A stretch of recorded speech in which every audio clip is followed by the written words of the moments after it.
तो बड़का लोग को लगता है कि बहुत घटिया आदमी है, लोग गरीब आदमी है।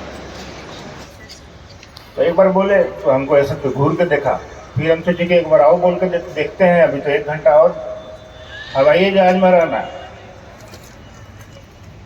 इस बार बोले अंकल महादेव गुरु मान लीजिए, दोबारा बोले उसको। तो हमको देख कर आके माथा उठा खराब हो गया क्या, सुनना दीजिए। तो हम सोचे कि लगता है अब छोड़ना पड़ेगा।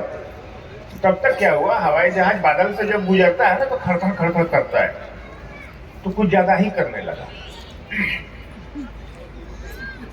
तो अंकल हम कह रहे हैं क्या, हाँ क्या बोल रहे थे, हम बोले कुछ नहीं। सोचा कि अब तो हो सकता है कुछ हो जाए, तो महादेव गुरु मान लेते हैं। वो बोला हाँ क्या बोल रहे थे, हम लोग कुछ नहीं। ना बोलिए ना, क्या 3 सूत्र बोल रहे थे, कैसे करना है, हम लोग कुछ बोलिए नहीं रहे थे, हम शांति से अपना महादेव कर रहे थे। डर गया, सोचा कि अब कुछ क्या होगा नहीं होगा हवा में, कम से कम महादेव का बात सुना, हो सकता है बच जाए। तो इन लोगों के पास फुर्सत तब होती है जब कोई उपाय नहीं। मोनू बाबू और फन्ना बाबू तो दूर का चीज है, महादेव की चर्चा करने के लिए आपको परमिशन लेना पड़ेगा। अरे अपने बाप का बड़ाई करने के लिए आपको किससे परमिशन लेने की जरूरत है जी। चंदा मामा सबके मामा और शिव घर घर के बाबा किसको बोलते हैं, बापे का बाप को ना। तो हमारे दादा के बड़ाई करने के लिए हम परमिशन लेने जाएंगे केकरो से, किससे लेना है। और जहां तक हम मोनू बाबू से लेना है, जहां तक अन्नू बाबू से लेना है, जहां तक लवली दीदी से लेना है, तो आप किस चक्कर में घूम रहे हैं। महादेव को गप करना है, किसी से आपको परमिशन लेने की जरूरत नहीं है।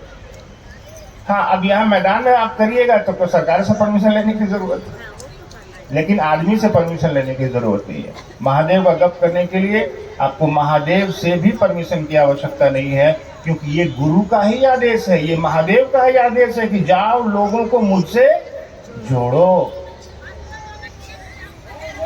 हर एक आदमी को परमिशन पे तो फिरेंगे, आपको करना है करिए। इच्छा है महादेव का काम करने के लिए तो दुनिया का कोई परमिशन आपको नहीं रोक सकती है। जहां पर आप भीड़ लगा के बैठते हैं, संवैधानिक परमिशन है, तो आप सरकार से, जिला से, एसडीओ साहब से परमिशन लीजिए, कीजिए, कोई दिक्कत नहीं। जहां तक किसी आदमी से परमिशन लेने की बात है, आपको किसी क्षेत्र से परमिशन लेने की बात है, आपको किसी से परमिशन लेने की जरूरत नहीं। आराम से महादेव गप कीजिए, आराम से महादेव काम करिए। अब कोई दिक्कत हो सीधा हमको फोन करिए। कुछ गुरु बहन का कहना है कि साहब के जीवन में जो कुछ घटनाएं घटी है वो हम लोग सुनना चाहते हैं मोनू बाबू से। अरे यार साहब की और दीदी का जो जीवन है तो वो घटनाओं से ही भरा पड़ा है। कितना सुनिएगा, हमारे आपके भी जीवन अनुभूतियों से भरा पड़ा है। कितना लोगों को बताइएगा, उनके जीवन में जो सबसे अनूठी चीज उन्होंने हमको और आपको दी है, उसको जाके लोगों को बांटने की कोशिश करिए। धीरे धीरे वो लोग महादेव को समझ जाएंगे, धीरे धीरे वो साहब को समझ जाएंगे, धीरे धीरे वो दीदी नीलम आनंद को समझ जाएंगे। और जहाँ तक पढ़ने और कहानियाँ सुनने की बात है, मेरे पास तो हजारों कहानियाँ हैं, मैं बैठा हूँ सुनाने के लिए, तो हो सकता है 2-4 दिन हमको यहीं बंदरवे में रहना पड़ेगा। तो उनकी किताबें हैं, किताब पढ़िए अगर पढ़ने की इच्छा है। नहीं पढ़ पा रहे हैं, नहीं पढ़ सकते हैं, यूट्यूब पर उनकी चर्चाएं हैं, सुनिए, क्या दिक्कत है। चलिए अंतिम जिज्ञासा है, शिवगुरु की शिष्यता एकमात्र विकल्प, भैया जी समझाने का प्रयास करेंगे। कहाँ जाइएगा महादेव के अलावा भाई, आप ही बताइए ना। कोई महादेव के जैसा कोई महादेव है तो बोलिए। शिव के अलावा और आपके पास उपाय क्या है, विकल्प मतलब उपाय कि नहीं महादेव ठीक नहीं है, वो वाला महादेव ठीक है कम बाल वाला, नहीं महादेव ठीक नहीं है, वो वाला महादेव ठीक है बिना सांप वाला। तो है कहीं ऐसा ऑप्शन है, विकल्प है हम लोग के पास। एक आदमी बाजार जाके कह रहा है अरे हमको रीन साबुन जैसा कोई साबुन दीजिए, तो अब दुकानदार कहेगा कि एकदम चौनहरे हैं क्या, पूरा दुकान में रीने भरल है, तो नकली क्या खोज रहे हैं जी। तो आप नकली खोजने के चक्कर विकल्प क्यों खोज रहे हैं। अभी मैंने एक बात बताई है आपको, वंदे बोध में गुरु शंकर रूपिणम, यानी गुरु कैसा होना चाहिए, शंकर के जैसा होना चाहिए। अरे तो शंकर नहीं रहेगा तब ना शंकर के जैसा ढूंढिएगा जी। जब शिव मौजूद है हमारे आपके बीच, और देवी देवताओं के का तो जन्मदिन मनाते हैं ना।